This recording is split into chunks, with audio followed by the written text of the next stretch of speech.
আমাদের সংক্ষিপ্ত প্রশ্ন দাখিল 2026 যে সংক্ষিপ্ত প্রশ্নগুলো আছে অত্যন্ত গুরুত্বপূর্ণ। তো আমাদের কি আছে দেখো, এক নম্বরে আছে x + 1/x = √3। তো আমাদের এই অঙ্কটা 3.1 এর পেজ নাম্বার 49 এর ক্যাটাগরিতে দেওয়া হয়েছে। প্রদত্ত রাশিতে অঙ্কটা করলাম কারণ এরা বলছে যে মান কত বা মান নির্ণয় করো। তো আছে কি x² + 1/x²। আমরা কোনো কিছু না দেখে একদম এই জায়গা যেমন থাকবে এটা বসাই দেব, এই যে দিয়ে @² দিয়ে দিলাম, তাহলে এখানে প্লাস থাকলে কি হবে মাইনাস। আর এর আগের লাইনে খেয়াল করো কয়টা স্কয়ার আছে, দেখো দুইটা স্কয়ার আছে, তাহলে দুইটা স্কয়ারে কি হয় 2ab হয়, 2ab হয়। আমরা x + 1/x এর মান পাইছি কত √3।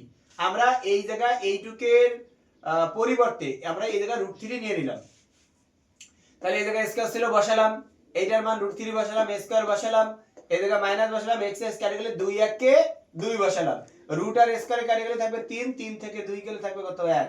আমাদের आंसर মিলে গেছে। আমরা ভাষা বেশি